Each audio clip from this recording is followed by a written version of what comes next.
It's 1934. America is on its knees. 1 in 4 people have no job. Families are sleeping in the streets. Farmers are watching banks take their land their grandparents built with their bare hands. Children are going to bed hungry. Not sometimes, every night. And somewhere in the Midwest, a man walks into a bank. He's wearing a straw hat. He's got a Thompson submachine gun slung over his shoulder.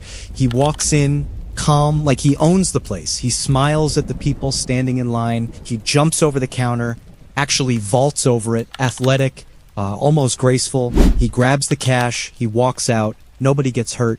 The bank loses money. The man disappeared. And the whole country cheers. His name was John Dillinger. And for 14 months, 14 insane, electric, impossible months, he was the most famous person in America. More famous than movie stars, more famous than politicians, more talked about than the President of the United States. When he died, 15,000 people came to see his body. 15,000 people standing in line for blocks just to see a dead bank robber. People dipped their handkerchiefs in his blood. They wanted souvenirs. They wanted to touch something that had touched him. Because to them, he wasn't just a criminal, he was a symbol. He was the man who fought back when no one else could. The man who looked at the banks that were destroying American families and said, "No, not today.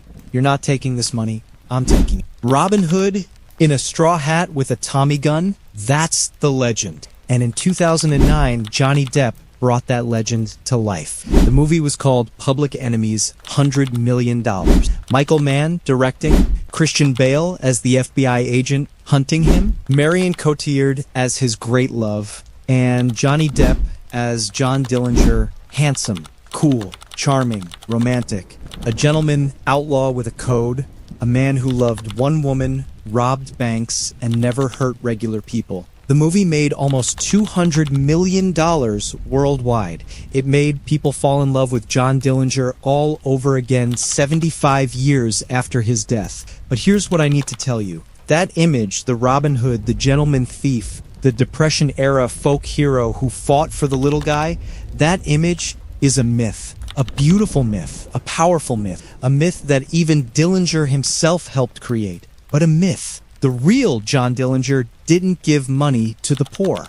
He spent it on himself, on cars, on clothes, on hotels and nightclubs and women and high living, while the very people who cheered for him were starving.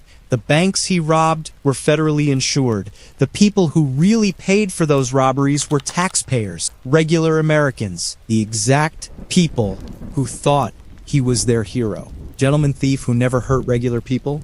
He killed at least 10 people. Most of them were police officers, men who had families, men who had wives and children and parents who loved them, men who were just doing their jobs. He used innocent people as human shields from escaping. He shot his way out of ambushes rather than surrender. He went to prison for 9 years. 9 years before he ever robbed a single bank. Not because he was desperate, not because the Depression left him no choice. He went to prison in 1924, 5 years before the Depression even started. He went because he beat a man almost to death trying to rob him for $50. $50.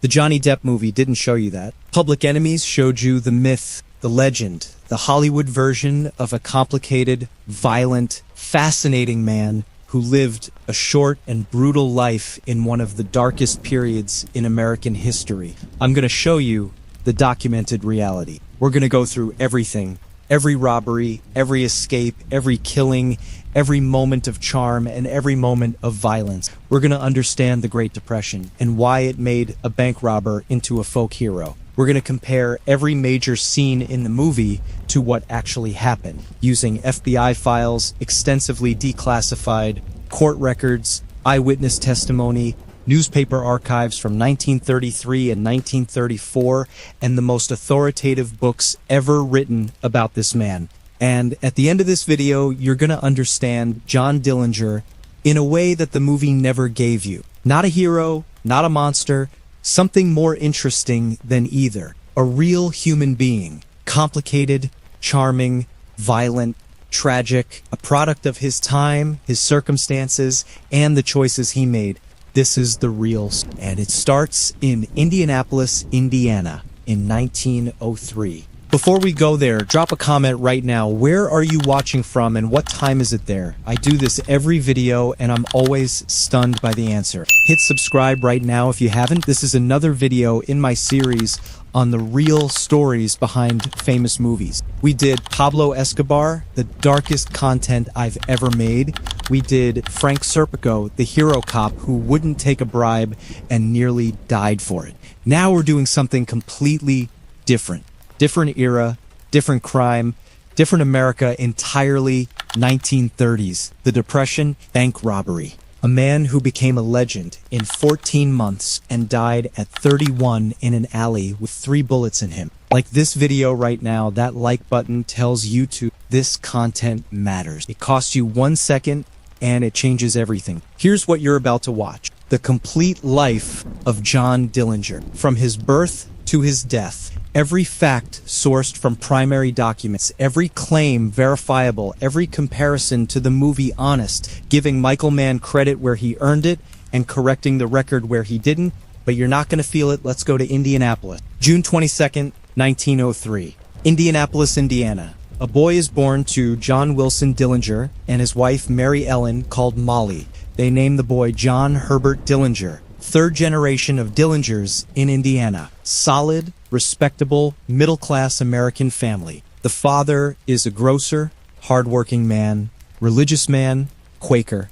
You know what Quakers believe? Peace, non-violence, turn the other cheek. The religion of pacifists and abolitionists and people who genuinely believe violence is never the answer. John Dillinger was born into a Quaker family. Let that sit there for a moment while we continue. Indianapolis in 1903 was a growing city. Industrial, manufacturing, heartland America in every possible way. Streets of modest houses, churches on every corner, men going to work in factories and shops, women raising children and running households. The kind of city where you knew your neighbors and respected your elders and went to church on Sunday and never ever made trouble.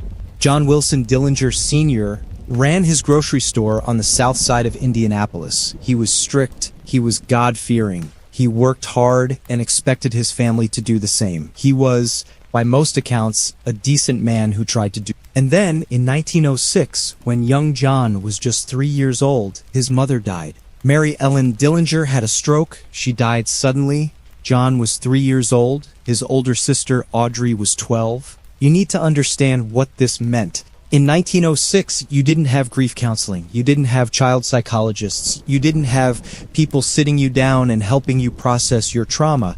You were 3 years old.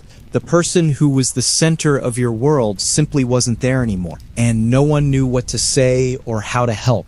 John Wilson Sr. was devastated, grief-stricken, lost, alone with a 3-year-old boy and a 12-year-old girl. He did what men of that era did. He buried it. He worked harder. He focused on the store. He tried to keep going. And young John grew up without a mother. This matters, not as an excuse. Nothing that follows is excused by this, but as context. Because what the research shows consistently is that young John Dillinger was a troubled child long before he ever committed a crime. He was wild. He was rebellious. He fought with other kids constantly. He was charming. Everybody who knew him agreed on that. But the charm covered something restless and angry underneath. His father tried discipline. He used a switch. He beat the boy when he misbehaved. And this is one of the great tragedies of the John Dillinger story, because the research is clear. Harsh discipline made him more rebellious, not less. Every time his father hit him, something hardened in young John. Something decided that authority was the enemy. Rules were the enemy. The system was the enemy. When John was 9, his father remarried. Her name was Elizabeth Fields. She was called Lizzie. She wasn't cruel. By most accounts, she was a perfectly decent woman trying to hold a complicated family together. But John resented her from day one. She wasn't his mother. She would never be his mother, and he made sure everyone knew it. 3 more children came, half-siblings, Audrey, Francis, and Hubert. The house got more crowded. Young John retreated further into himself and further into trouble. He fell in with a rough crowd. Indianapolis had plenty of rough crowds in the 1910s. The gang he ran with was called, and this is absolutely real, the Dirty Dozen. Petty theft, vandalism, fighting, skipping school, nothing that would mark him as a future public enemy. But the pattern was there, the contempt for rules, the preference for his own judgment over society's expectations. His teachers struggled with him. Smart kid, everyone agreed on that. Quick mind, quick hands, athletic, but completely unable to sit still in a classroom and do what he was told. Truancy was constant. Discipline was a joke to him.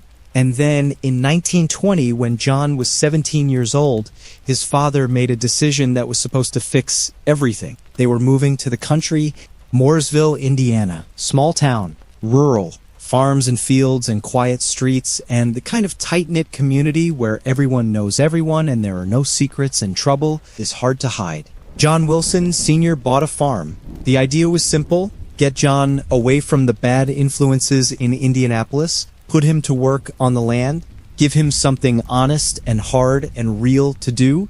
The discipline of farming would straighten him out.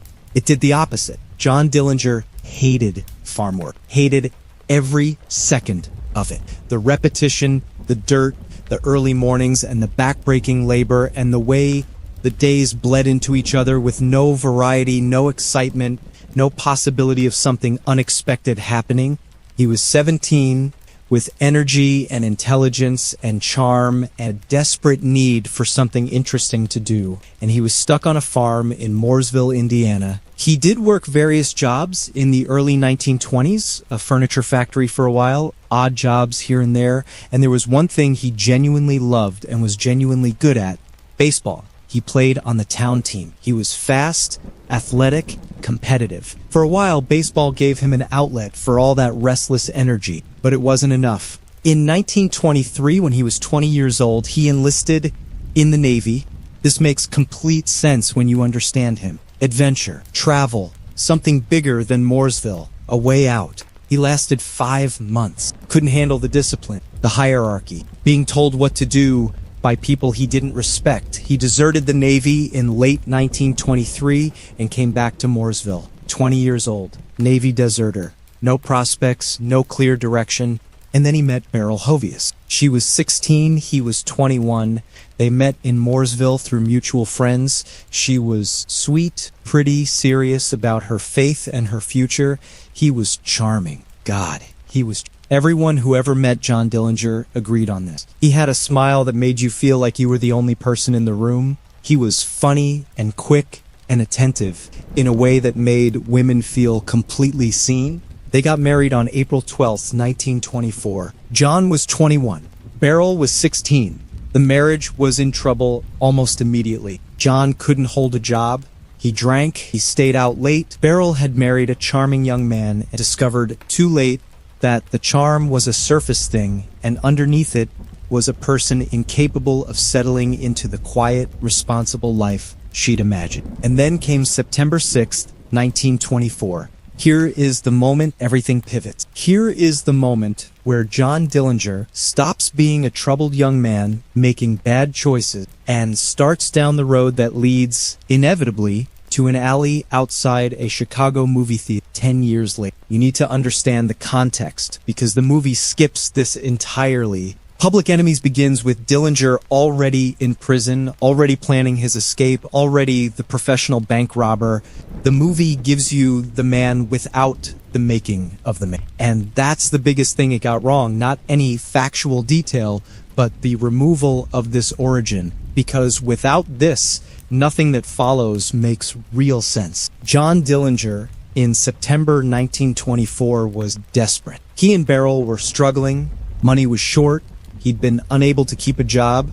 He was 21 years old, married, living in a small town he hated, with no prospects and no plan, and a growing feeling that the normal world, the world of jobs and farms and steady wages and respectability, wasn't made for him and wasn't going to give him what he needed. He met a man named Edgar Singleton. Singleton was older. He was an experienced criminal, small time, but experienced. And he suggested something simple, something quick, something that would solve John's money problem immediately. There was a grocer named Frank Morgan in Mooresville, Singleton, knew his patterns. He knew when Morgan would be walking home with the day's take. The plan was straightforward: hit him with something, knock him out, take the money. 21 years old, desperate, impressionable. Talked into this by a man who'd done it before and made it sound easy.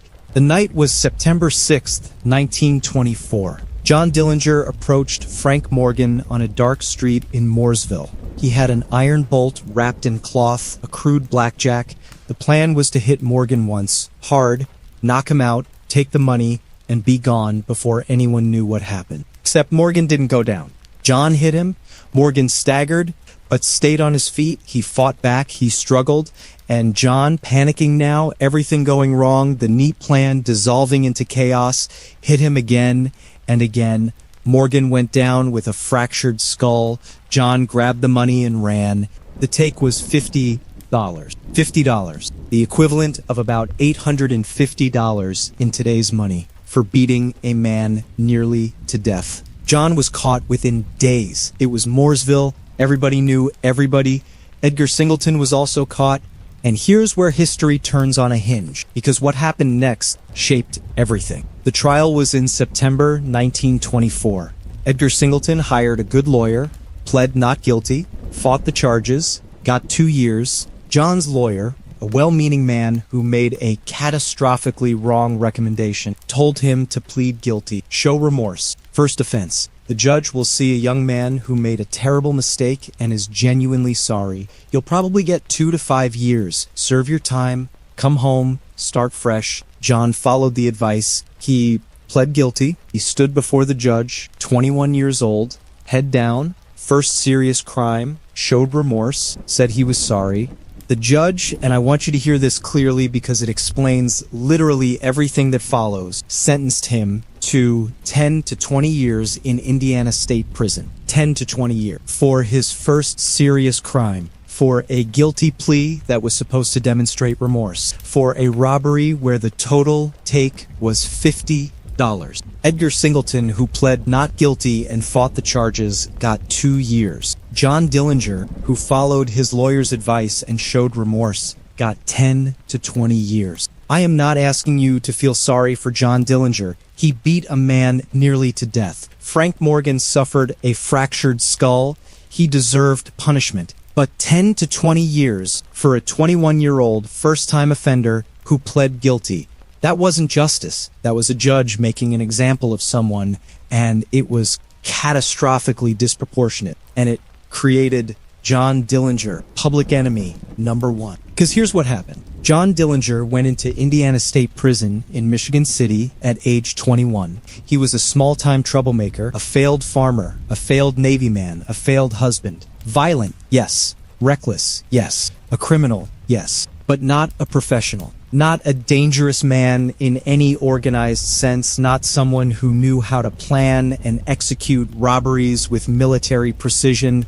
He came out 9 years later as a completely different person. Prison was his university, and the curriculum was bank robbery. Indiana State Prison, Michigan City, Indiana. Overcrowded, brutal. Men stacked into cells, violence constant, the guards either corrupt or indifferent or outright cruel.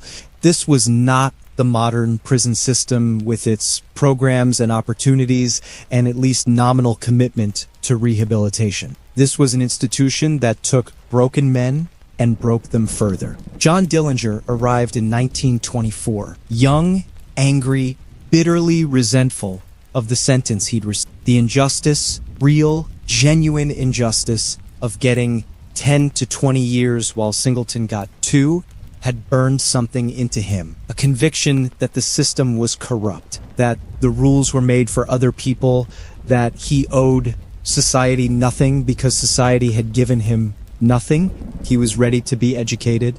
The man who educated him was named Harry Pierpont. Pierpont was everything John Dillinger wasn't. He was calm where John was excitable, methodical where John was impulsive, a professional criminal in the truest sense of the word. He had studied bank robbery the way other men study medicine or law. He knew the methods, the timing, the escape strategies. He had thought carefully about which banks to target and how to move quickly and how to use Thompson submachine guns, not just as weapons, but as psychological tools. The sight of a Tommy gun made people freeze. It bought you precious seconds. It was control through terror. Pierpont became Dillinger's closest friend, his mentor, his partner, in everything that would come after. And there were others. Charles Makeley was another experienced bank robber.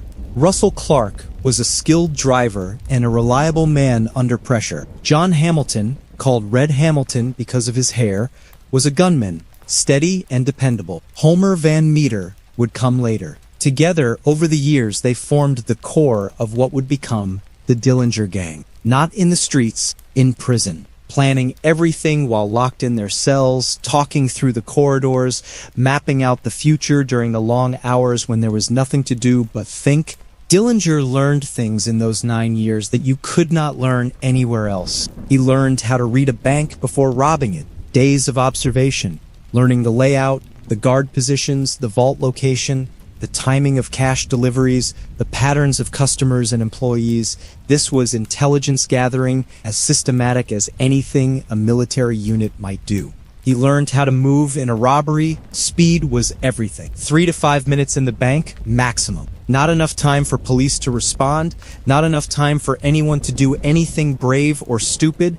In and out before the situation could develop. He learned the psychology of intimidation. The Tommy gun wasn't just a weapon, it was a message. It said, don't think, don't be a hero, don't try anything, just get on the floor, and this will be over in 3 minutes, and you'll go home to your family. He learned how to disappear after a robbery, switch cars multiple times, cross state lines, never stay in one place, keep moving. Pierpont was the architect. Dillinger was the talent, the athlete, the charmer, the face that people would recognize and remember. But Pierpont built the blueprint. Meanwhile, outside the walls, America was falling apart.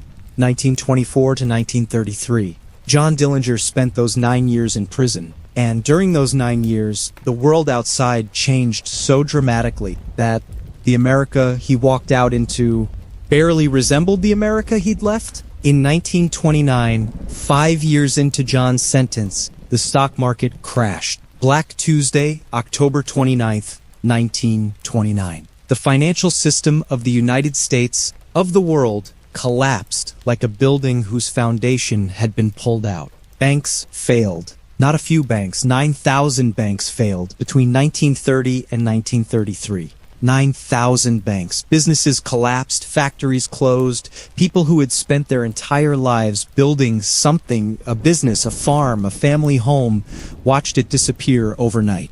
By 1933, 25% of Americans had no job. 1 in 4. Imagine that. You go out into your neighborhood and every fourth person you see is unemployed. Not between jobs, not looking, unemployed with no prospect of employment in sight. Families were losing their farms to foreclosure. The banks, the very banks, were taking the land that families had worked for generations. Fathers watched strangers haul away the furniture their grandfathers had made. Children watched their parents cry in the kitchen and couldn't understand why. And here is the critical thing you must understand about the emotional reality of 1933 America, because without this, the rest of this story makes no sense at all. Banks were not seen as neutral institutions. Banks were not seen as unfortunate victims of bad economic circumstances. Banks were seen as the enemy. The banks that had given farmers loans with impossible interest rates, the banks that had encouraged people to invest in the stock market and then watched the whole thing burn, the banks that now came to foreclose on the people who couldn't pay because the bank's own failures had taken away their ability to pay. There was a rage in America in 1933 that is very hard to describe to someone who didn't live through it. A sense that the powerful had destroyed everything and were now picking the bones clean. That the system, the whole system, the banks and the corporations and the politicians who protected them, was working against ordinary people. People needed a symbol. They needed someone who was fighting back. Into this world on May 10th, 1933, walked John Dillinger. He was 30 years old. He had spent 9 years in prison learning how to rob banks. He walked out into a country that hated banks and desperately wanted someone to take revenge on them. The timing was not an accident. The timing was everything. Before we follow Dillinger out those prison gates, I need to stop and make sure you really understand the Great Depression, because this isn't background information. This is the entire foundation of why the Dillinger story happened the way it happened. So let's talk about it properly. The Great Depression began on October 29th, 1929, when the stock market collapsed. But to understand what that meant for regular people, you need to understand what preceded it. The 1920s had been a boom time. The economy was growing, people were investing, banks were lending, farmers took out loans to buy more land and equipment, ordinary families borrowed money to buy homes, new businesses were opening. The country felt like it was on an unstoppable upward trajectory. It was all built on borrowed money and unrealistic expectations. When the market crashed, the effect was like pulling a single thread on a sweater. Everything started to unravel at once. Banks had lent money to people who couldn't repay. Now that their investments were worthless, banks started failing.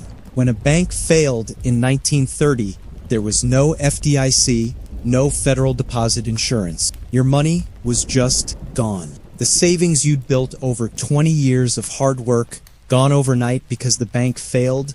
Businesses couldn't get credit. Without credit, they couldn't operate. They closed. When businesses closed, workers lost their jobs. When workers lost their jobs, they couldn't pay their mortgages. When they couldn't pay their mortgages, the banks foreclosed. It was a spiral with no bottom in sight. By 1933, the year Dillinger got out of prison, the numbers were staggering. Unemployment was at 25%. 13 to 15 million Americans had no work. Thousands of families were living in improvised camps called Hoovervilles, named after President Herbert Hoover, whom many blamed for the crisis. Men who had been factory supervisors and store owners were standing in bread lines. Children were going to school hungry. In the farm states, Indiana, Ohio, Illinois, the heartland, the devastation was particularly acute. Agricultural prices had collapsed. A bushel of corn that had sold for 60 cents before the crash was selling for 9 cents. Farmers who had borrowed money to plant their crops couldn't repay those loans at 9 cents a bushel. The banks came, and the banks took everything. The farm you'd inherited from your father, and he from his father. The house your family had built with their own hands, the equipment you'd worked 15 years to pay off. The bank's agents would come, and there would be lawyers and legal documents and the machinery of the law, and when it was done, your family would be standing on the road with your belongings in a cart, and the farm would belong to the bank. This happened to thousands of families, tens of thousands, and people were watching this happen and asking themselves, who is on our side? The banks aren't, the politicians aren't. They take the bank's money and protect the bank's interest. The police enforce the bank's legal rights. Nobody in power is on our side. And then John Dillinger walked out of prison and started robbing banks. He didn't say he was doing it for regular people. He never claimed to be Robin Hood. He was doing it for himself, for money, for freedom, for revenge on a system that had locked him away for 9 years. But it didn't matter. To Depression-era Americans watching the headlines, what they saw was, a man is taking from the banks. And they cheered. This is the psychological foundation of the entire Dillinger legend. Not his charm, though he had it.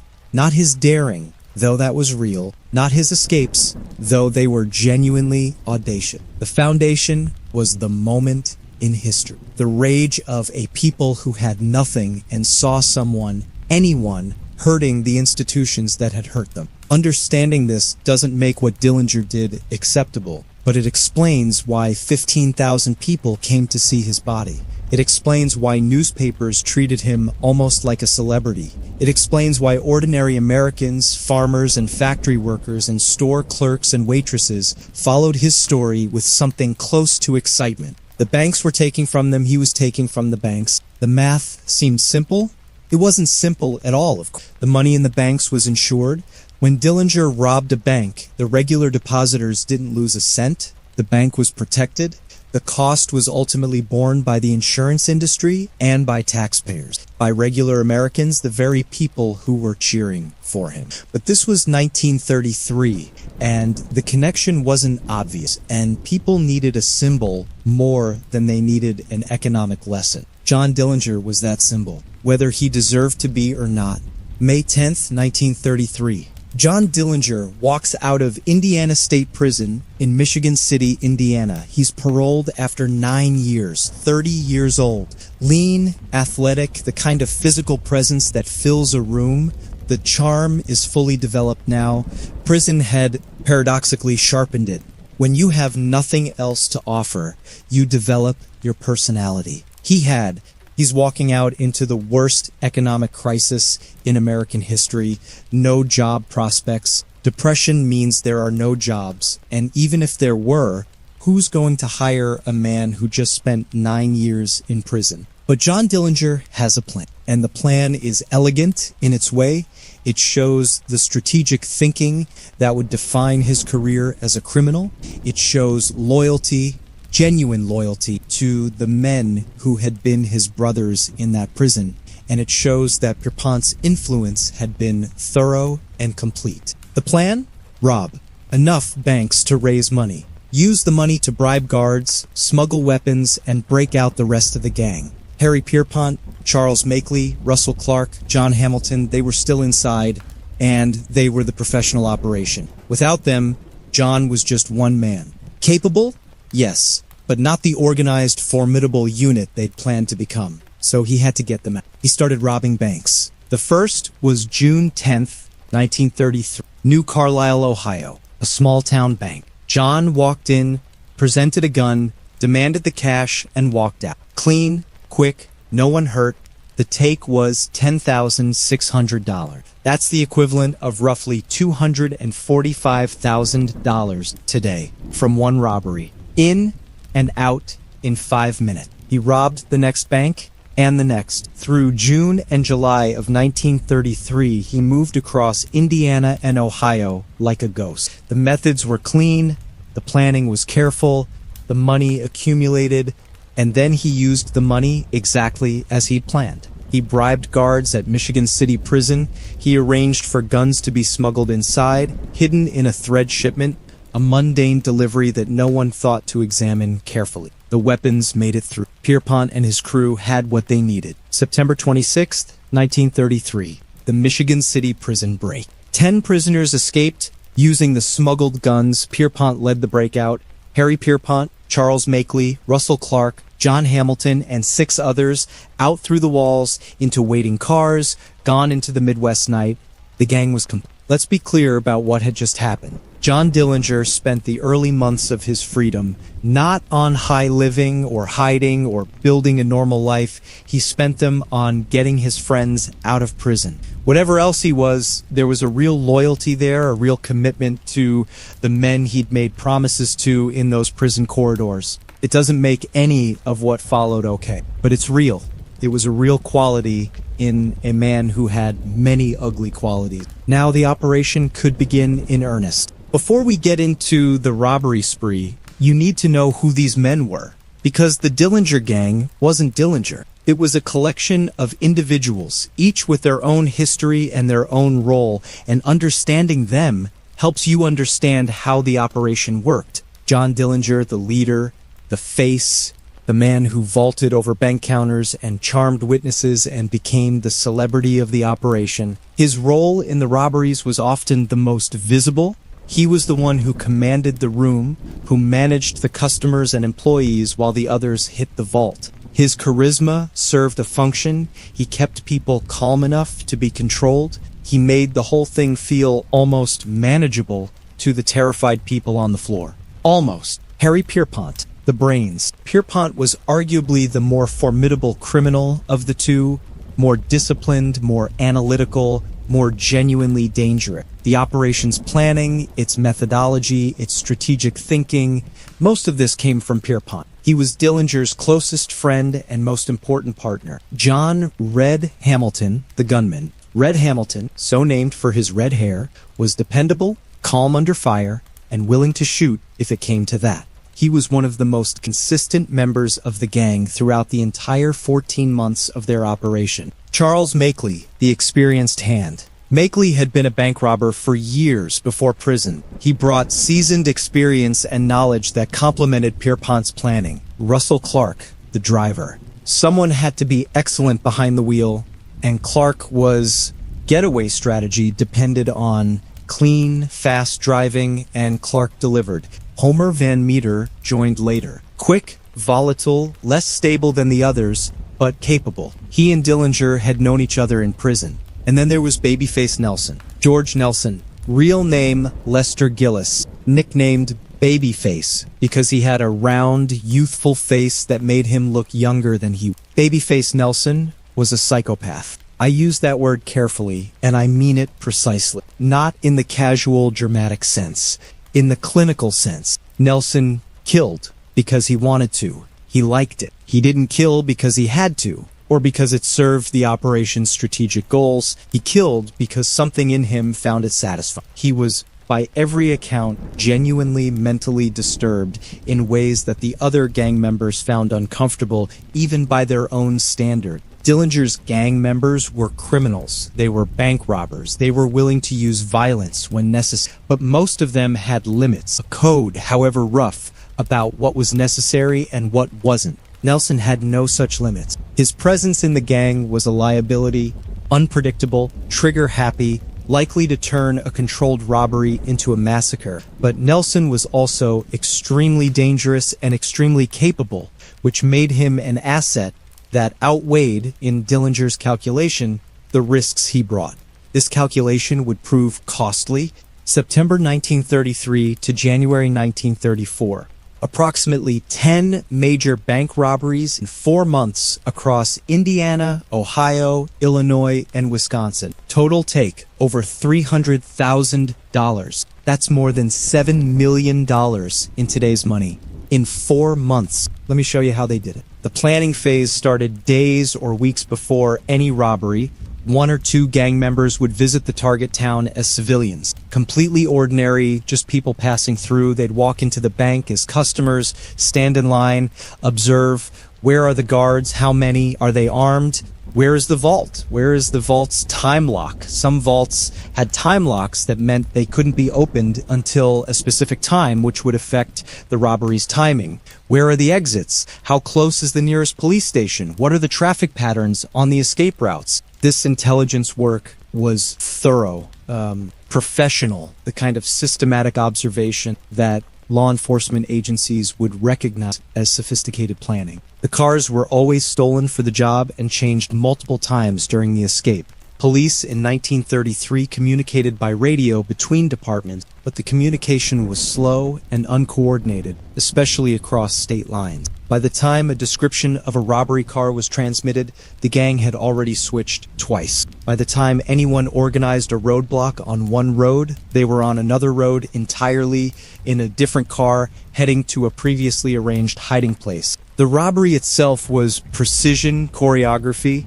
The car would pull up to the bank, a stolen Ford V8, usually, because Ford V8s were the fastest civilian cars available in 1933, and Dillinger was a genuine automotive enthusiast who knew and cared about the machinery. 3 to 4 men would get out, armed with Thompson submachine guns, moving with purpose and speed. They would enter the bank. Dillinger would typically command the main floor.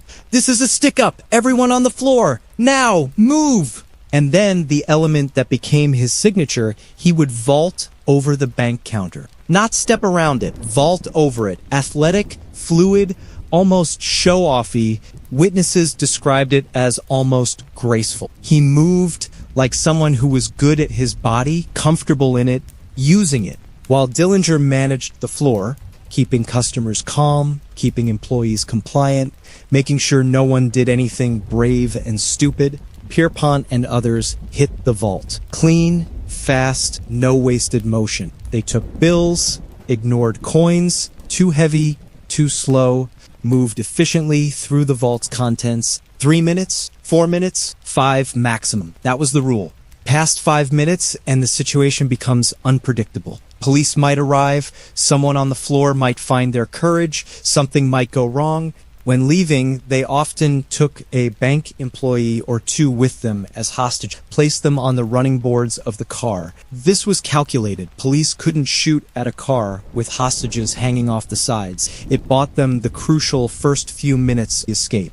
Once they were clear, the hostages were released unharmed, left by the road a few miles from town with nothing worse than the worst afternoon of their lives. It worked. Repeatedly, efficiently, with almost mechanical reliability. The newspapers could not get enough of it. The Chicago Tribune, the Indianapolis Star, papers across the Midwest covered every Dillinger robbery with something between horror and fascination. Dillinger gang strikes again. Bandit King makes clean getaway. The language itself started building the mythology. Bandit King, clean getaway. The language was almost admiring. With each story, the legend grew. Now I have to slow down because we're about to talk about something that the folk hero narrative, the Robin Hood story, the Johnny Depp movie, all of it tends to minimize or skip over entirely: the killing. John Dillinger and his gang killed people, real people, people with families and names and lives that mattered.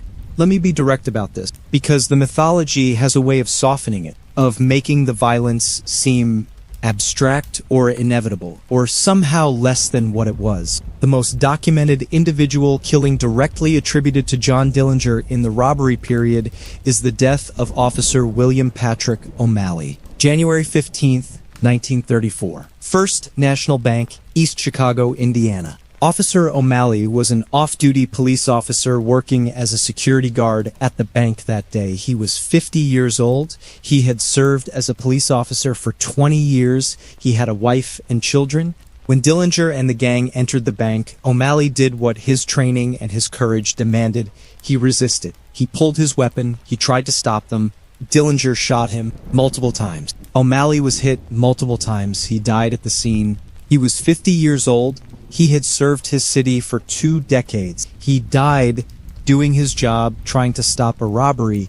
This is the reality behind the gentleman thief image. This is what the folk hero story leaves out. When resistance came, Dillinger killed to eliminate it. I'm dwelling on this because it's important. Because 15,000 people came to see Dillinger's body 3 days after he died, and very few of them were standing in line thinking about William O'Malley. Very few of them were standing in line thinking about the families of the other officers who were killed by the Dillinger gang over the course of 14 months. Beyond O'Malley, the gang was involved in multiple other violent confrontations. Shootouts with police during escapes, firefights at roadblocks, law enforcement officers killed and wounded. The final tally of people killed by Dillinger and his associates during the gang's operation is at least 10, with most of the victims being law enforcement. The Robin Hood of the Depression. Robin Hood, in every version of the legend, doesn't shoot 50-year-old police officers in cold blood. This needs to be on the table, not as a political point, not as a moral lecture, as history, as documented fact. John Dillinger killed people, and the machine gun he did it with wasn't a prop. It fired 600 rounds per minute. It was a weapon designed for killing people efficiently, and he carried one, and he used it. Now, holding all of that, let's continue with the story, because the story gets more extraordinary. January 1934. The Dillinger gang has been operating for months. They're rich, they're famous, they're across the front pages of every paper in America, and they're getting tired. The constant moving, the constant vigilance, the stress of living as the most wanted gang in America, it wears on a person. They decided to take a break. Tucson, Arizona, warm weather, different scenery, far from Indiana and Ohio and the hunting grounds where police agencies were organizing searches. They checked into tourist courts, the 1930s equivalent of motels, and tried to decompress. It almost worked. On January 22nd, 1934, there was a fire at the Congress Hotel in Tucson. Not connected to the gang, just an ordinary hotel fire. But some of the gang members were staying there, And when firefighters came to help them evacuate, one of them, a firefighter who happened to be a crime news enthusiast, recognized the faces. He'd seen them in the newspapers, their wanted posters. He was sure. He went to the police. Tucson police moved carefully and thoroughly. They identified where the gang members were staying. They organized their operation. They made their arrests cleanly, professionally, without a shot fired.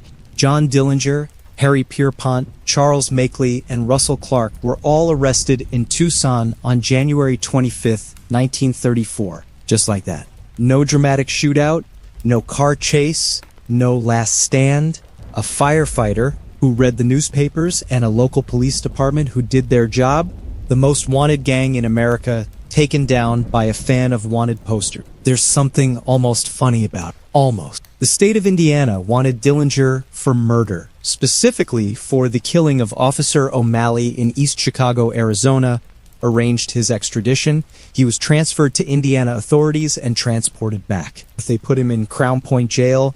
Crown Point Jail in Lake County, Indiana was described publicly and repeatedly as escape-proof. The sheriff's officials were proud of it. Journalists were invited to photograph it. John Dillinger is safely locked away, the papers announced. America's most dangerous criminal is behind bars in one of the most secure facilities in the country. Sheriff Lillian Hawley, one of the first female sheriffs in Indiana history, even allowed photographers to take a picture of her with Dillinger, both of them smiling for the camera. Dillinger with his arm around her, casual, confident, grinning like he was at a garden party.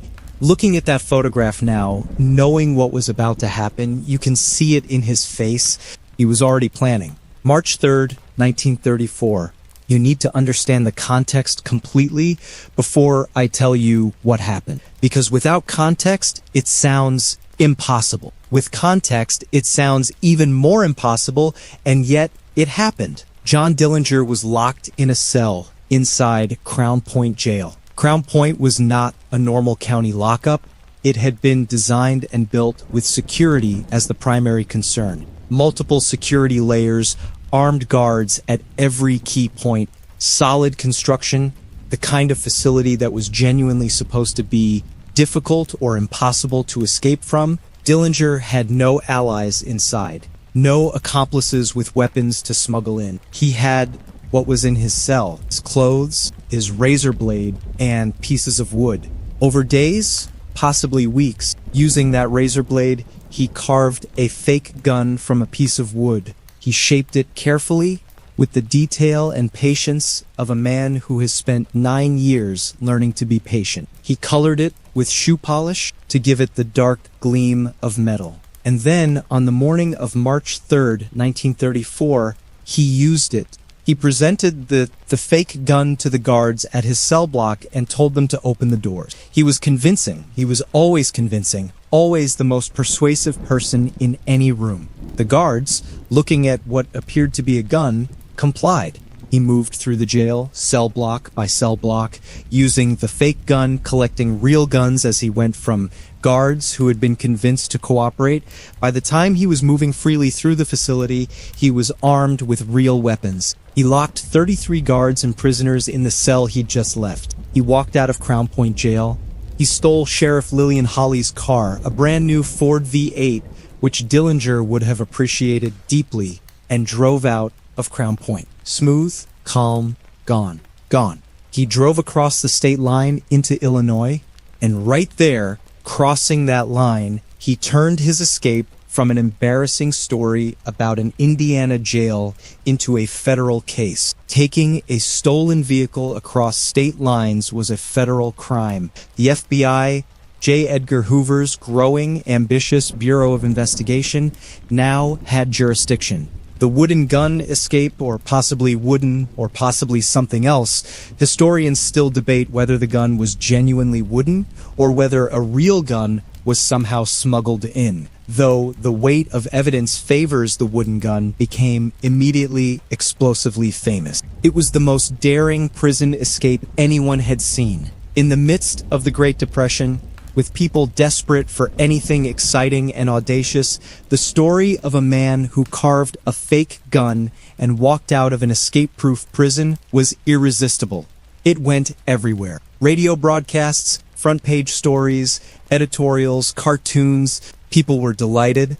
Even people who knew he was a killer were delighted. There was something about the sheer audacity of it, the creativity, the nerve, the absolutely enormous gamble that the guards wouldn't look closely enough to see it was wood that bypassed moral judgment and landed straight in the primal place that responds to boldness. John Dillinger had made fools of the people who'd put him in that jail. And Depression-era America, which felt made a fool of every day by banks and corporations and a government that seemed powerless to help, found a certain satisfaction in watching someone else be made a fool of for a change. The photograph of Sheriff Holly with her arm around Dillinger, both of them smiling, was reprinted everywhere. The embarrassment was national news. But for J. Edgar Hoover, there was no smiling. Let me take a minute to tell you about J. Edgar Hoover,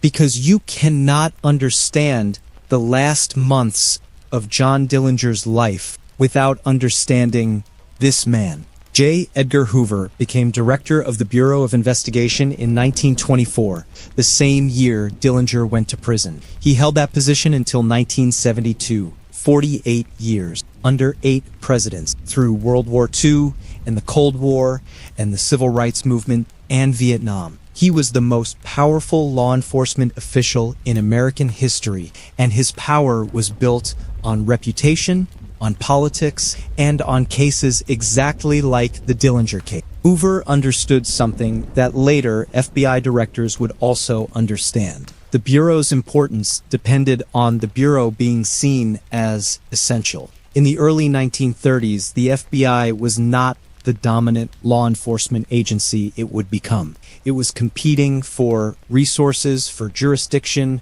for the attention of Congress. It needed wins. Visible, public, high-profile wins. John Dillinger was the perfect opportunity. He was famous, he was genuinely dangerous, he was crossing state lines constantly, which gave the FBI jurisdiction that local police lacked. He was the kind of case that, if won, would prove the FBI's value to Congress and to the American public. Hoover made Dillinger personal. He invented, or at least popularized, a designation that would become permanently part of American vocabulary. Public Enemy Number 1. John Dillinger was the first person ever formally designated Public Enemy Number 1 by the FBI.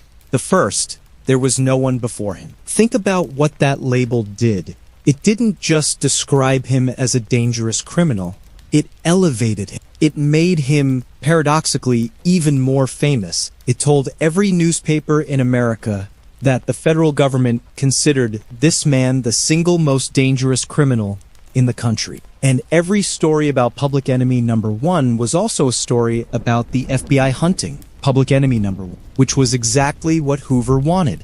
The man Hoover assigned to lead the Chicago operation, the front line of the Dillinger hunt, was Special Agent in Charge Melvin Purvis. Purvis was ambitious, meticulous, and desperately eager to be the man who caught Dillinger. He was good at his job in many ways. He built networks of informants. He coordinated across multiple field offices. He brought resources and attention to the case that local police couldn't match. He also made significant mistakes, but we'll get to them. The FBI's pursuit of Dillinger represented something genuinely new in American law enforcement. The Bureau had radio communication across state lines. It had fingerprint databases, new technology in 1934 that could match identities quickly. It had the authority to pursue a criminal from state to state without the jurisdictional tangle that hampered local police. And it had Hoover's absolute determination to make this case, using it as proof of the FBI's indispensability.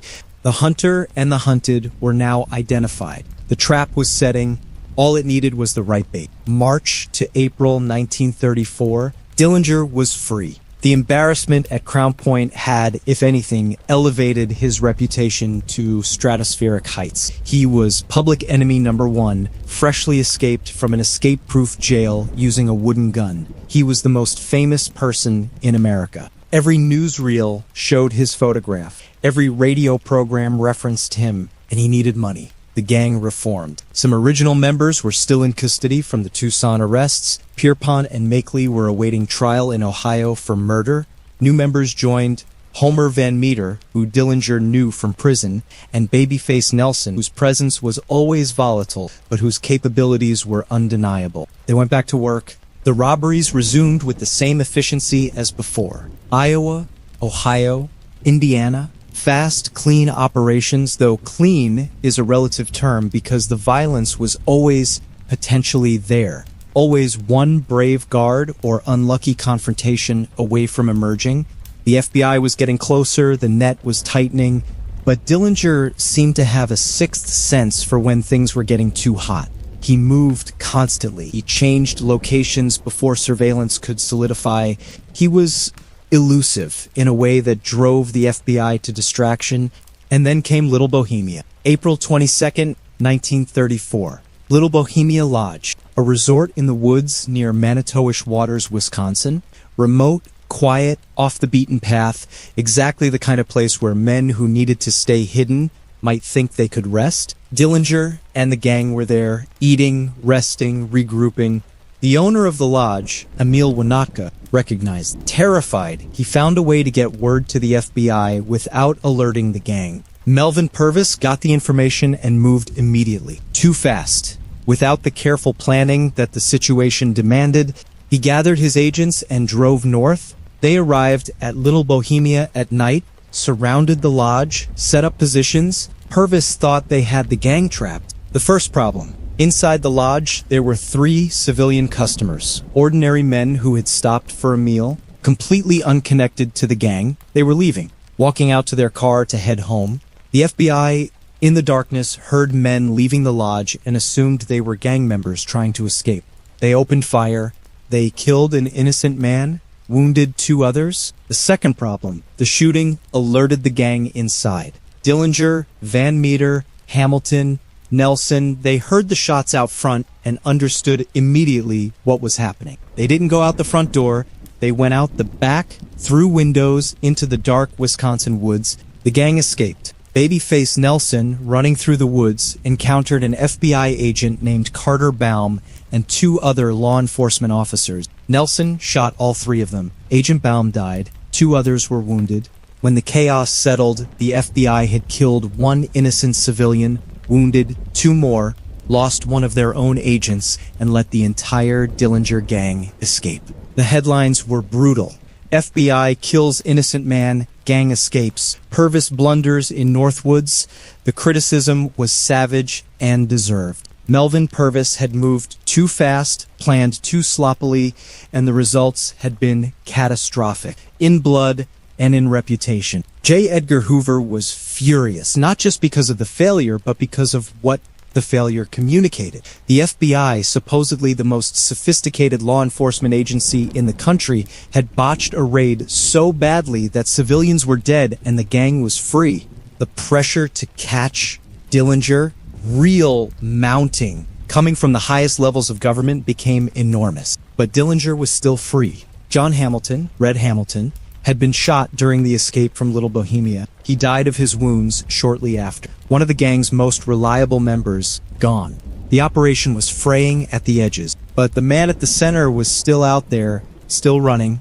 May 1934. John Dillinger was 30 years old. He had been the most hunted man in America for months. Every day brought new FBI activity. Every city had his face on wanted posters. He couldn't check into a hotel without the desk clerk potentially recognizing. He couldn't eat in a restaurant without risking someone making a phone call. He was exhausted, and he knew at some level that the clock was running. He made the decision that desperate men make. He decided to try to change who he looked like. He found a doctor, a man willing to work outside the law in exchange for significant money. The procedures that were performed were, by modern standards, primitive and inadequate. By 1934 standards, they were extremely painful. They tried to alter his facial structure, a crude facelift of sorts, tightening and shifting skin. They tried to make his nose look different. They tried to remove his fingerprints using acid on his fingertips. The acid fingerprint removal was, to put it mildly, a failure. The procedure was agonizing. Imagine having acid poured on your fingertips and then waiting for the burns to heal. And after all of that agony, the fingerprints grew back, skin regenerates, the patterns return. The facial surgery made some minimal difference, but not nearly enough. FBI agents who had studied his photographs extensively would still have recognized him. He was still John Dillinger. A slightly altered John Dillinger, but not unrecognizably so. He moved to Chicago. This seems almost crazy in retrospect. Chicago had one of the FBI's most active field offices, the one run by Melvin Purvis, the one most dedicated to catching him. But Chicago was also America's second largest city, full of neighborhoods where strangers didn't attract attention, where you could lose yourself in the density of urban life. He was living with a woman named Polly Hamilton. Polly was pretty young, unsophisticated.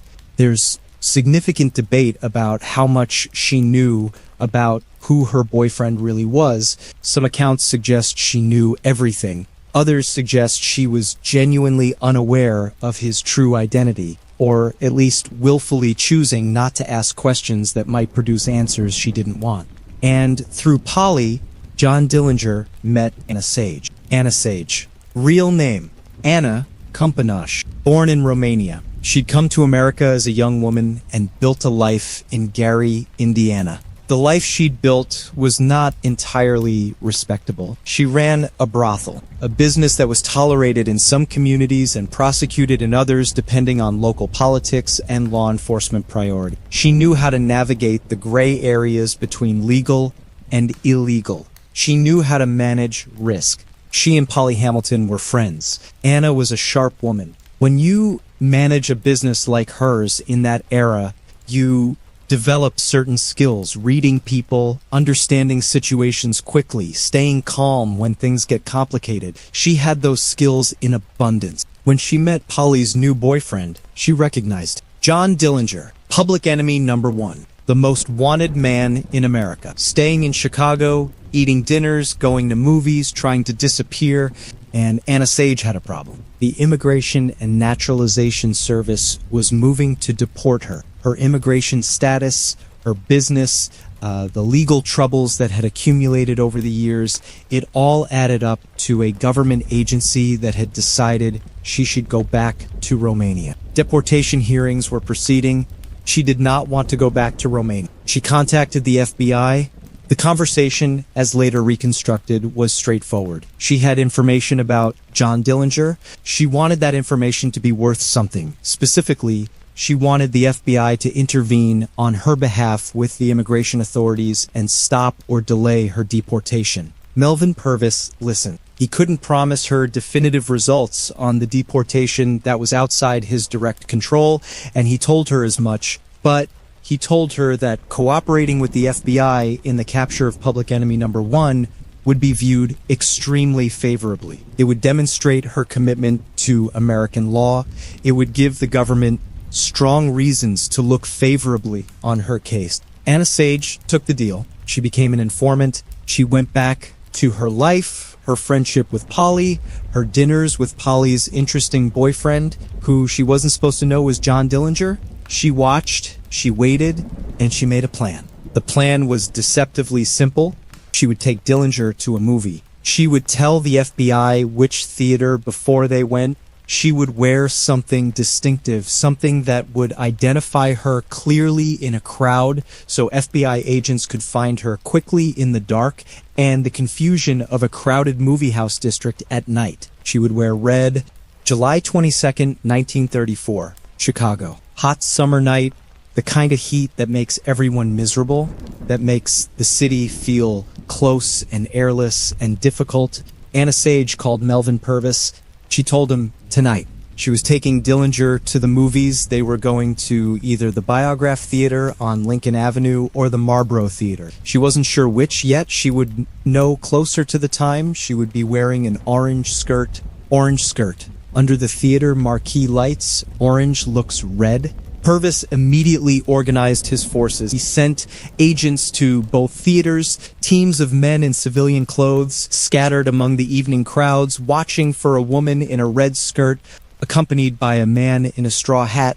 At the Biograph, Purvis himself took position.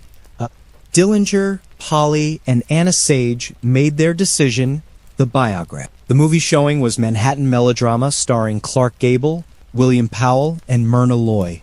A gangster film, a story about two men who grow up together, one becoming a criminal, one becoming a prosecutor, their lives colliding in tragedy. John Dillinger, public enemy number 1, went to see a gangster movie on the last night of his life. He bought tickets, he sat in the dark, he watched Clark Gable play a gangster, he ate popcorn or didn't eat popcorn, he sat between Polly and Anna in the cool of the theater, the heat of the Chicago summer, locked outside, and watched a movie about a man not unlike himself. Outside, Purvis's agents took their positions around the theater, in the street, in the alley to the side of the Biograph, the alley running along Halsted Street, the alley that someone entering from the front of the theater would walk past when leaving.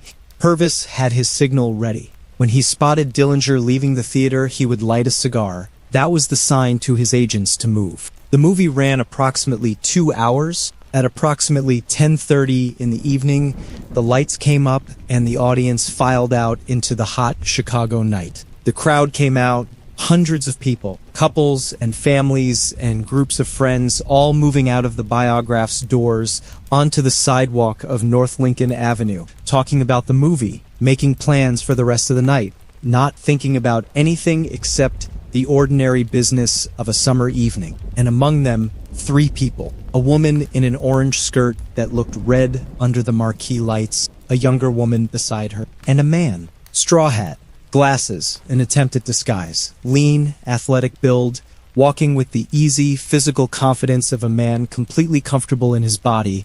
Melvin Purvis saw them. He raised his cigar to his lips and lit it.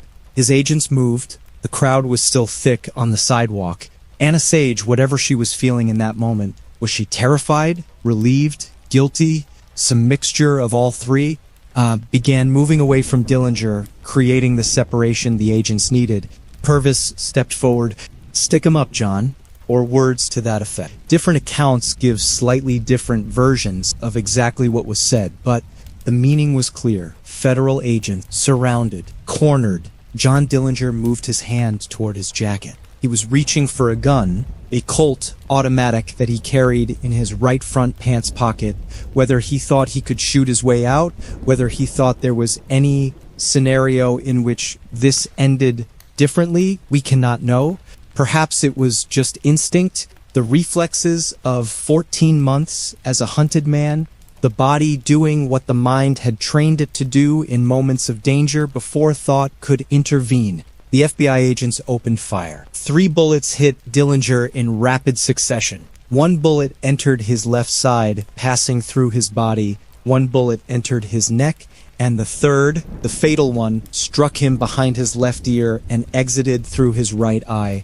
John Dillinger went down in the alley next to the Biograph Theater. He fell in the narrow passage between the theater and the adjacent building. The alley where, in a matter of hours, people would gather to dip their handkerchiefs in his blood. He was dead within minutes, possibly seconds. The shot through his head was immediately, catastrophically fatal. July 22nd, 1934. Approximately 10:40 p.m., John Herbert Dillinger, born June 22nd, 1903. Dead July 22nd, 1934. 31 years old, 1 month past his 31st birthday. The crowd on the sidewalk panicked, screaming, running, people pressing away from the sound of shots, and then, as the information spread, it's Dillinger. They got Dillinger. Dillinger is down, pressing back toward the scene. Human nature. The horror and fascination running together in the way they always do. Polly Hamilton was standing on the sidewalk. She hadn't been told about the ambush. She was there because she thought they were going to see a movie and go home. And now there were gunshots and FBI agents, and her boyfriend was down in an alley, and she stood there, shocked, unable to process what had just happened. Anna Sage had moved away before the shooting. She slipped into the crowd and disappeared. The FBI agents converged on the fallen figure. Purvis moved to confirm the identification, checked for a pulse. There was none. Purvis got to a phone as quickly as he could and made the call to J. Edgar Hoover in Washington. It's over. John Dillinger is dead. J. Edgar Hoover, by most accounts, was professionally pleased. The FBI had its trophy. And in the alley next to the Biograph Theater, as the word spread through the Chicago night, people came. They came from the street and from nearby bars and from homes in the neighborhood. They came because they needed to see it for themselves. They came with handkerchiefs. They knelt in the alley and pressed their handkerchiefs against the blood pooling from the wound through his eye. They wanted something to take home, something to show their children and their grandchildren, something that had touched the most famous man in America on the night he died. I don't know exactly what that impulse says about human beings, about the way we respond to the deaths of people who have become larger than life, about the strange gravity of celebrity, even criminal celebrity, even at its most squalid. But 15,000 people would stand in line 3 days later to see his body at the morgue. Whatever he was, whatever mixture of charming and violent, charismatic and selfish, tragic and dangerous, John Dillinger had become something that very few people become. He had become legendary. July 25th, 1934, 3 days after the shooting. Cook County Morgue, Chicago. The body of John Dillinger was prepared and made available for public viewing. This was not unusual in 1934. Public viewings of murder victims and executed criminals were more common then, less hidden behind the modern instinct to shield the public from death. But nothing about the crowd that gathered was usual. 15,000 people stood in line, some for hours in the Chicago summer heat, to walk past the body of John Dillinger. The line stretched for blocks in every direction from the morgue. Police had to manage the crowd. People jostled for position. Some of them were weeping. Some were silent, solemn, as if paying respects to a fallen hero. Some were simply curious. They wanted to see the most famous criminal in America with their own eyes, to confirm with their own senses that he was real and that he was gone. Reporters were there, of course, photographing everything. The photographs of Dillinger's body circulated immediately and widely, printed in newspapers, passed from hand to hand, preserved in the collections of people who wanted a piece of the moment. The handkerchief dipping in the alley had been a spontaneous, immediate response to his death. The morgue line was something more organized and more sustained. This was a deliberate act of public mourning or public fascination, which in this case may have been the same thing, for a man who had robbed banks and killed police officers. What were those 15,000 people feeling? It's complicated. Some of them genuinely grieved. They had believed in the Robin Hood myth. They had followed the Dillinger story like a serial drama, reading every headline, listening to every radio update, rooting for the outlaw against the forces of authority. To them, however unreasonably, his death felt like a loss. Some came out of pure, morbid curiosity. Death has always drawn people. The death of the famous draws them more. Some came perhaps to confirm that it was really over, that the man who had occupied such an enormous space in the national consciousness for 14 months was really gone, needed to see it with their own eyes to believe it.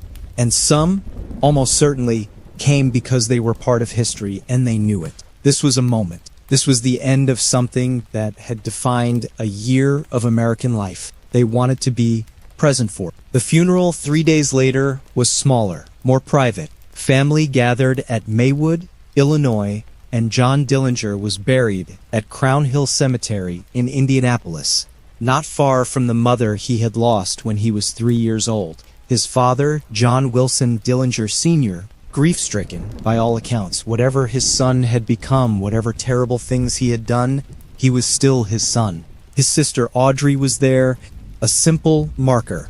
John H. Dillinger, 1903 to 1934. The grave became a tourist attraction almost immediately. People came to see it. Souvenir hunters chipped pieces from the headstone. Vandalism became so severe that eventually the cemetery poured concrete over the grave to prevent further destruction. Even in death, they wouldn't leave him alone.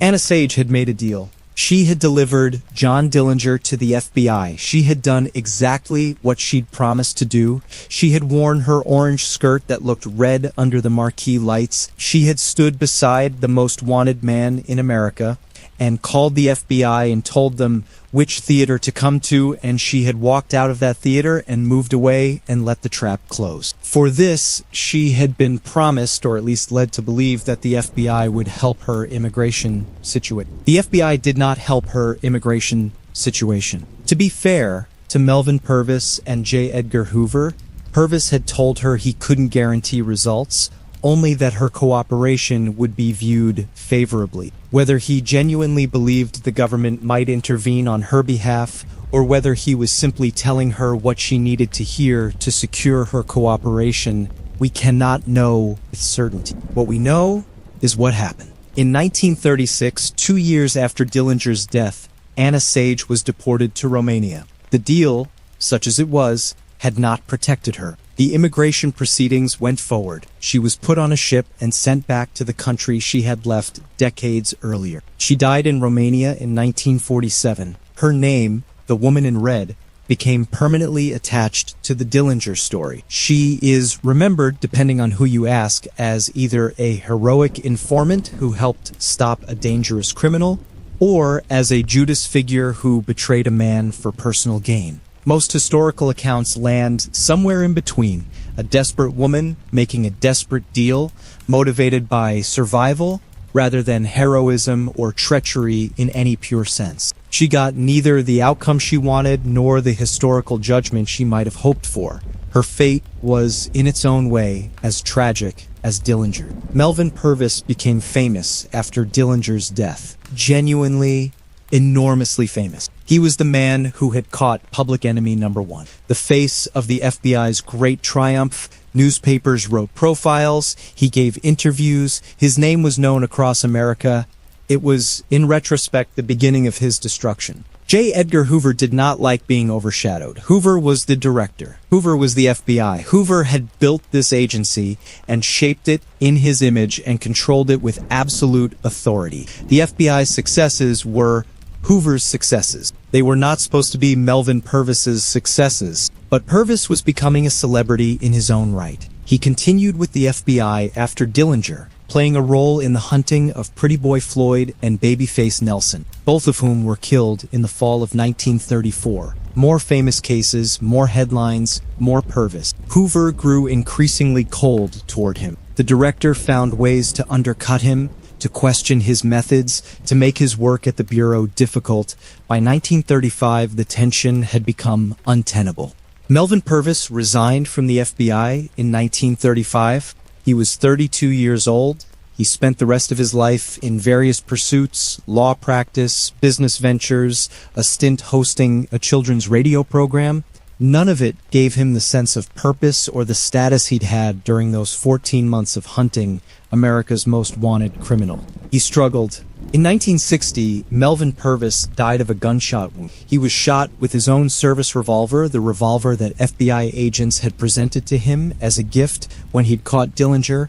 It was ruled a suicide. He was 56 years old. Some accounts suggest he had been dealing with depression and physical pain for years. Some accounts suggest the lingering effects of his FBI years, the violence he'd witnessed and participated in, the killing of innocent civilians at Little Bohemia, the cost of the relentless pressure had taken a permanent toll. The man who killed John Dillinger outlived him by 26 years and died with his own gun. The Dillinger gang fell apart with remarkable speed after Dillinger's death. Most of them were already dead or captured before he would. Harry Pierpont, the brains of the operation, the architect, the man who had taught Dillinger everything in those prison corridors. He was captured in Tucson in January 1934, tried for murder in Ohio, convicted and sentenced to death. He was executed in the electric chair on October 17, 1934, 3 months after Dillinger died. Charles Makeley, also captured in Tucson, also convicted of murder. He attempted to escape from the Ohio State Penitentiary in September 1934 using, with bitter irony, a fake gun carved from soap, inspired presumably by his friend Dillinger's wooden gun escape. Guards shot him during the attempt. He died of his wounds. Russell Clark was also captured in Tucson. He was convicted and served a long prison term. He was actually paroled in 1968, decades later, one of the few gang members to survive into the post-war era. Homer Van Meter was shot and killed by police in an alley in St. Paul, Minnesota on August 23, 1934, a month after Dillinger. Some accounts suggest he was set up by his own associates who were frightened of him. Others suggest it was simply law enforcement catching up with him. Either way, he died in an alley, much as Dillinger had. Babyface Nelson, the most violent, the most unstable, the one everyone was afraid of, lasted the longest in the field after Dillinger's death, which is grimly fitting. He and his wife Helen were tracked down by FBI agents in November 1934 near Barrington, Illinois. The confrontation that followed was spectacularly violent. Nelson killed 2 FBI agents, Special Agents Samuel Cowley and Herman Hollis. He was hit 17 times himself. He drove away from the scene and died that night from his wounds. He was 25 years old and had killed more law enforcement agents than any criminal in American history. By the end of 1934, less than 6 months after Dillinger's death, virtually the entire gang was dead or in custody. The era was over? What did John Dillinger leave behind? It's a more complicated answer than it might seem. The most tangible legacy is the FBI. The Dillinger case, along with the contemporaneous cases of Pretty Boy Floyd, Bonnie and Clyde, and Babyface Nelson, gave J. Edgar Hoover exactly what he needed to transform the Bureau into the dominant law enforcement agency in America. Congress, responding to the public's demand that someone stop the bank robbing epidemic, expanded the FBI's powers significantly in 1934. Agents were authorized to carry guns and make arrests, powers they'd technically lacked before. Funding increased, jurisdiction broadened. The FBI we know today, powerful, federal, cross-state, with agents authorized to act across the entire country, was built in significant part on the foundation of the Dillinger case. Every time you see an FBI procedural on television, every time you hear about a federal investigation, you are in some small sense seeing a legacy of the 13-month manhunt for John Dillinger. The second legacy is bank security. Banks didn't stay static after the robbery wave. They improved their security dramatically. Better alarm systems, reinforced vaults, more armed guards, architectural changes that made the kinds of quick robberies Dillinger specialized in harder to execute. The third legacy is the media relationship with crime. Dillinger was the first American criminal to be covered with the intensity and continuity that we now associate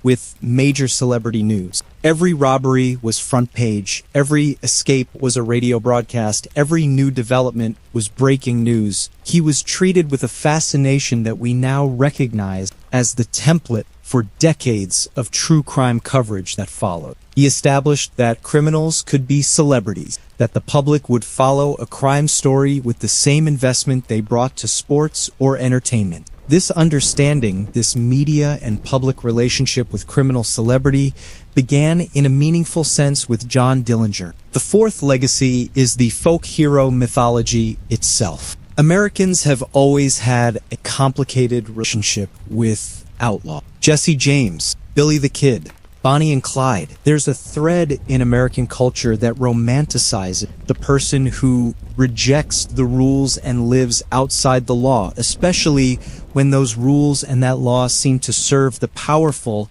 at the expense of the ordinary. Dillinger became part of that tradition. He became one of the defining examples of the Depression-era outlaw as folk hero. The Robin Hood, who wasn't actually Robin Hood, but was close enough in the fever of the Depression to fill that emotional need. This tradition is not harmless. It's worth thinking seriously about what it means that we romantically mythologize violent criminals. William O'Malley's family did not experience him as a folk hero. The families of other officers killed by the gang did not experience those deaths as exciting chapters in an outlaw legend. But the mythology exists. It has existed continuously since 1934. It's why Johnny Depp played him in a major Hollywood film in 2009, 75 years after his death. It's why you're watching this video right now. And the fifth legacy, perhaps the most human one, is the question the story forces us to confront about justice. John Dillinger received a 10 to 20 year sentence for a crime that should have gotten him 2 to 5 years, and he came out of that sentence as a professional bank robber who killed at least 10 people. What might have happened if he'd gotten a proportionate sentence? If he'd served 3 years and come out at 24, still young enough to change direction, without 9 years of professional criminal education? We can't know. There are no certainties in the counterfactual. He might have gone on to commit crimes anyway. His character was already pointing in a dark direction. But the history of John Dillinger is also inescapably a history of what the criminal justice system does to people. Not always in spite of its intentions, but sometimes because of them. The system that sentenced a 21-year-old to 10 to 20 years for his first serious crime did not protect society. It educated a bank robber and sent him back out when his education was complete. This doesn't excuse anything. It doesn't make Dillinger a victim or a hero. It makes the story complicated, genuinely, honestly complicated, which is the only honest way to tell it. Public Enemies. Director Michael Mann. Johnny Depp as John Dillinger. Christian Bale as Melvin Purvis. Marion Cotillard as Billy Frechette. Dillinger's most significant romantic relationship during his criminal career. $100 million budget. Michael Mann is famous for his commitment to research and authenticity. Heat. The Insider. Alley. Mann doesn't make casual movies. He digs into his subjects with real seriousness, and it shows. Let me tell you what the movie got right, because it got quite a lot right. The bank robberies are remarkably accurate. The speed, the Tommy guns, the command of the room, and this is the detail that gets highlighted in every genuine account of Dillinger's method, the vault over the bank counter. He really did this. Multiple witnesses at multiple robberies described it. He jumped over the counter rather than going around it. It was athletic, showy, almost theatrical. Johnny Depp's portrayal of the robbery method is genuinely close to what witnesses described. The Crown Point escape is shown accurately in its essential elements. The wooden gun, the bluffing of guards, the theft of Sheriff Hawley's car. Mann got those details right. He acknowledged appropriately the ongoing historical debate about whether it was truly wood or a smuggled real gun, while presenting the more widely accepted wooden gun version. The characters of Babyface Nelson as psychotically violent, of Melvin Purvis as the lead FBI agent, of Anna Sage as the woman in red, all fundamentally accurate. The death sequence is notably faithful to the record. The Biograph Theater. Manhattan melodrama as the movie they watched. That ironic detail of the most wanted criminal in America watching a gangster film on his last night alive. Anna Sage in what looked like red. The alley beside the theater. The shooting. The fatal shot through the head. Mann did his research on this scene carefully, and the film's version of Dillinger's death is quite close to the documented reality. The portrayal of the Depression-era atmosphere is also strong. The economic desperation, the public sympathy for Dillinger, the sense of a country in crisis. Mann doesn't just use the Depression as backdrop, he genuinely tries to show it as the context that made the Dillinger story possible. And Johnny Depp's performance, whatever its other qualities, captures something real about Dillinger's physical charisma. The ease in his body, the charm that filled a room, the confidence that was so genuine, it was almost impossible not to respond to. These are real achievements. Public Enemies is a better researched Hollywood film than most people in the genre manage. Michael Mann deserves credit for his commitment to factual grounding. But the most important thing Public Enemies gets wrong is not any specific factual error. It's an omission, a fundamental piece of the story that the film removes entirely. The movie shows us Dillinger's escape from prison. It begins essentially with him already established as a criminal, already the professional bank robber. It does not show us the 1924 crime. It does not show us the 10 to 20 year sentence. It does not show us the 9 years in Indiana State Prison. This omission is not just a narrative convenience, it changes the moral meaning of the story.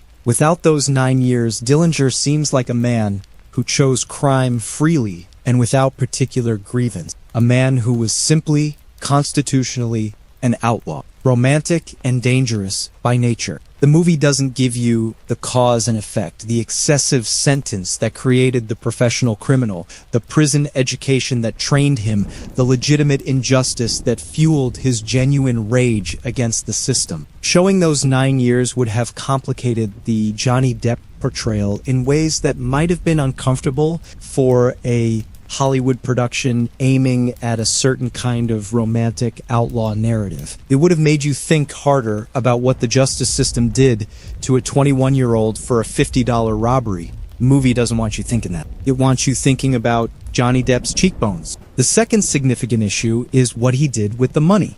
Public Enemies maintains, largely by omission, the Robin Hood myth. You see Dillinger living well, good clothes, nice hotels, comfortable, but the film doesn't emphasize the central economic fact that all the money went to him and his associate. None of it went to the people standing in line cheering. None of it helped a single foreclosed farmer. It was spent on cars, clothes, nightclubs, hotels, weapons, bribes, and the high life of a man who was enjoying his brief time in the sun. The movie doesn't tell you this directly.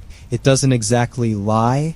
But by not emphasizing it, it allows the folk hero myth to persist. It lets audiences leave the theater still thinking of Dillinger as something nobler than a selfish man who spent stolen money on himself. The third issue is the violence. The film shows violence, there are shootings and casualties throughout, but it sanitizes the violence in the way that PG-13 or earlier R-rated Hollywood productions typically sanitize violence. The actual experience of being shot with a Thompson submachine gun, the reality of what happened to Officer O'Malley hit multiple times at close range while trying to do his job, the trauma of the families of the officers killed. The movie needs you to stay somewhat sympathetic to Dillinger, which means the people he kills can't be too present, too human, too specific. They are obstacles in the story, not full people. This is a moral failure common to films that romanticize historical criminals, and Public Enemies is not immune to it. The fourth issue is the romance with Billy Frechette.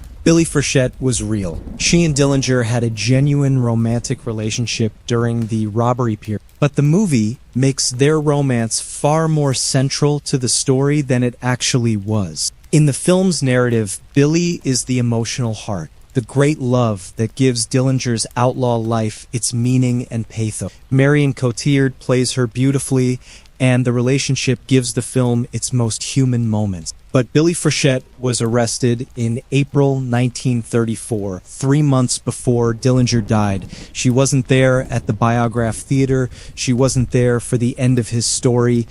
The movie's heavy investment in her character requires it to gloss over the fact that he was with Polly Hamilton at the end, not Billy. That his great romance, such as it was, had already been severed by her arrest months before his death. Hollywood needed the love story to be continuous, Reality declined to cooperate. The fifth issue is a subtler one about Dillinger's personality. Johnny Depp plays him as brooding, thoughtful, somewhat melancholy, the introspective outlaw, carrying the weight of his choices, seeing clearly that the end must come. It's a beautiful performance, and it gives the film its elegiac quality. But contemporaneous accounts and historical research suggest the real Dillinger was considerably more extroverted, more openly charming, more cocky, more boisterous, less philosophical, more instinctive. The real John Dillinger apparently loved the fame, loved reading his own newspaper coverage, loved that everyone knew his name, loved being the most famous person in America. He wasn't agonized by it. That's not a more sympathetic version of the character. It's arguably a less sympathetic one. A man who genuinely enjoyed the celebrity of being a violent criminal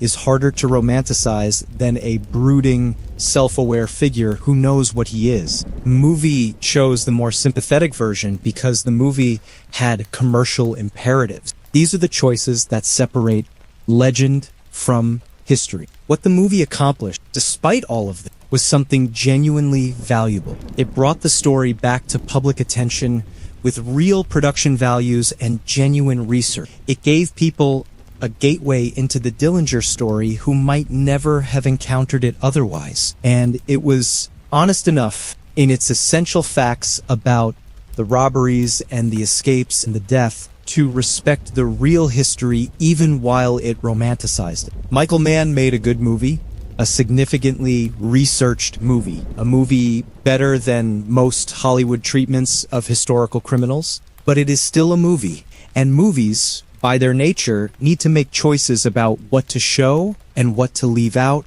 what to emphasize and what to minimize. The choices made in Public Enemies consistently favored the legend over the history. What I've been trying to give you is the history. So who was John Dillinger? I've been telling you this story for 1.5 hours. I've taken you from Indianapolis in 1903 to a Chicago alley in 1934. I've shown you the childhood, the bad choices, the catastrophic prison sentence, the education in crime, the depression that gave his crimes meaning they didn't deserve, the charm and the violence and the escapes and the killing and the death. Now let me try to answer the question directly. John Dillinger was a product of cascading failures, personal, familial, and systemic, who became something genuinely dangerous, genuinely fascinating, and genuinely more complicated than either his admirers or his detractors understood. He was the son of a strict, religious man who tried to discipline him through harshness and produced, instead, a boy who rejected every form of authority permanently. He was a young man who made a violent, stupid, inexcusable choice at 21 and received in return a sentence that was its own violence. He spent 9 years in an institution designed to rehabilitate, but that actually educated criminals in crime, and he came out the other side as exactly what the system had been designed to prevent. Was the sentence unjust? Yes. Disproportionate? Yes. The judge who sentenced him to 10 to 20 years for a first offense made a decision that had enormous consequences that reverberated for 14 months across the Midwest and cost at least 10 people their lives. Does that injustice excuse what he did? No, absolutely not. The police officers he killed were human beings doing their jobs. Their families suffered real grief and real loss. No injustice to John Dillinger justifies what he did to them. Both things are true. The system failed him. He then failed others. The two truths coexist without either canceling the other. He was charming, genuinely, documentably charming. Not the calculated charm of a manipulator, but the instinctive, physical charm of a person who was good at people, who knew how to make you feel seen and interesting and important. This was a real quality. It served him operationally. It kept bank customers calm. It disarmed people who might otherwise resist. And it was simply how he was. He was also violent. When cornered, when threatened, when resistance emerged, he killed. Not reluctantly, not as a last resort after every other option was exhausted. He killed because it solved the problem in front of him. He was not Robin Hood. He never gave a cent to the poor. The money he stole bought him cars and clothes, hotel rooms and nightclub evenings, and the brief electric experience of being the most famous man in America. He spent it on himself, on his associates, on the operational costs of staying ahead of the FBI. The banks he robbed were insured.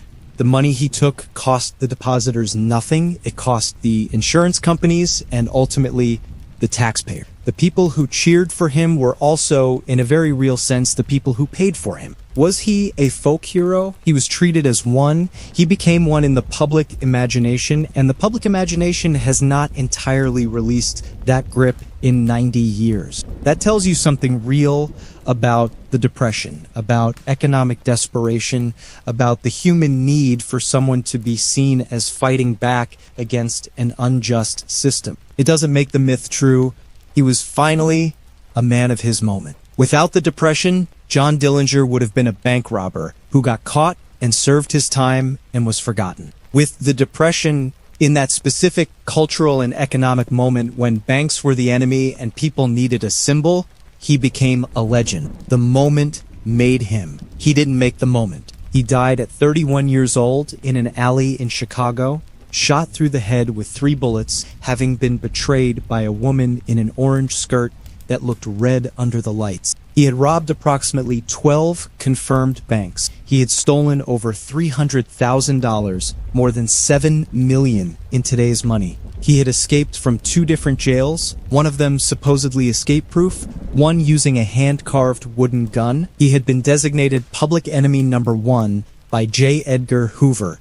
He had been hunted by the full resources of the FBI for months. He had become the most famous person in America for 14 months, and he died at 31. Less than a year of freedom. Less than a year of the high, dangerous, electric life he'd built. The whole arc from the prison gates at Michigan City to the alley beside the Biograph was 14 months. 14 months. For 9 years of prison. For 10 years of childhood trauma, for 21 years of accumulating toward a single violent night on a Mooresville street with an iron bolt and $50. All of it came down to 14 months and then an alley.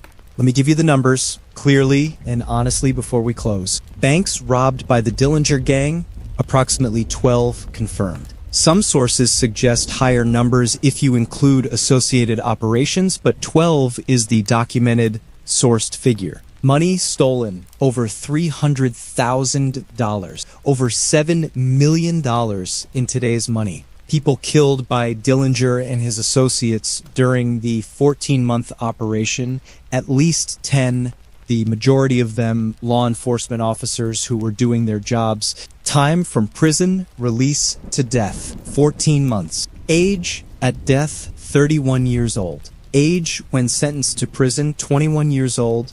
Amount stolen in the crime that put him in prison, $50. Years in prison before the bank robbing career began. 9. People who came to see his body, 15,000. Years since his death that people have been making movies, writing books, recording songs, and building legends about him, 90. That last number is the one that matters most for what I want to leave. 90 years. We have been telling the story of John Dillinger for 90 years. We made him into a legend in 1934, and we have not in any serious way stopped since. There have been multiple feature films, dozens of books. The FBI's official history references him as a defining case. His grave in Indianapolis is visited by tourists who chip pieces of the headstone as souvenirs 90 years after he was buried there. Why? Partly because the story is genuinely dramatic. Bank robberies and prison escapes and FBI manhunts and a woman in red and an alley at night. This is a great story. It would be a great story regardless of its politics or economics or moral implications.